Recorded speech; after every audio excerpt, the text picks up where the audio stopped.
Bonjour Jérôme Viaud, vous Bonjour. êtes le maire de Grasse. J'aurais envie de vous dire que urbanisme, enseignement supérieur, aménagement, vous avez été très vite depuis que vous êtes élu. Est-ce que vous n'avez pas été trop vite? Est-ce que vos finances vont permettre de suivre ce rythme? Alors non, on ne va pas trop vite. C'est vrai que les projets de fonds prennent du temps.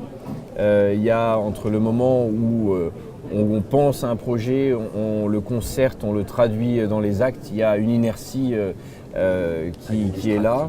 Mais on ne va jamais trop vite, je crois, pour un territoire parce que notre centre historique de Grasse a besoin de cette stratégie qui tourne autour de l'enseignement supérieur, de fixer une nouvelle population et des jeunes qui viennent habiter notre centre-ville. En centre-ville, c'est une volonté affirmée et que l'on porte. Et puis on n'a pas été trop vite parce qu'on a été aussi accompagné dans un projet cœur de ville avec l'État et c'est quelque chose qui est important pour notre ville de Grasse, pour son devenir, pour l'offre commerciale aussi qui manque dans ce centre-ville, le nombre de parkings et puis l'offre culturelle. Donc c'est un ensemble de choses, un puzzle qui est en train de se mettre en place et il faut un peu de temps pour le mettre en place, mais on ne va jamais trop vite, je crois. Mais alors, le maire que vous êtes n'est-il pas inquiet de la suppression de la taxe d'habitation?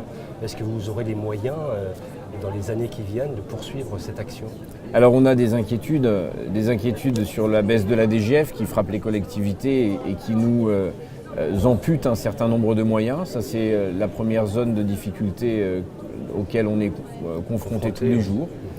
Et puis après sur un manque de lisibilité sur les années qui viennent, sur un certain nombre de réformes qui selon moi ne sont pas assez partagées avec les élus locaux pour nous permettre d'avoir dans nos constructions budgétaires de la quiétude, de la sérénité et de la lecture des choses. Alors oui, ce sont des éléments d'inquiétude qui pèsent dans nos esprits et au moment des constructions du budget, on se pose un certain nombre de questions.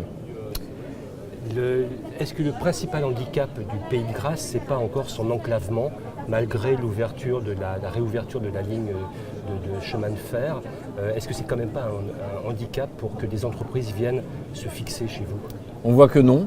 On accueille des entreprises de manière importante puisque on voit que la stratégie qui a visé à réaccueillir toutes les entreprises autour des arômes, des parfums, de la cosmétique et de tous les produits dérivés fonctionne. Cette stratégie qui vise à mettre Grasse comme un élément central. Vous avez ouvert un hôtel d'entreprise avec Grasse Biotech. Grasse Biotech avec l'arrivée de belles entreprises. Absolument. Et les entreprises donc, souhaitent venir sur ce territoire qui est à la fois accueillant, attractif, dynamique et où les personnes disent on va co-traiter des chantiers, on va rencontrer, faire du B2B, on va rencontrer d'autres entreprises et s'insérer dans une dynamique économique. Donc non, je ne pense pas qu'on est enclavé et on est dans une volonté justement de développer cet accueil.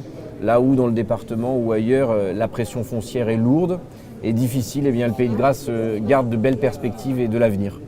Merci beaucoup Jérôme Viaud. Merci et je suis content d'avoir partagé ce moment avec vous. Moi aussi, merci. Merci.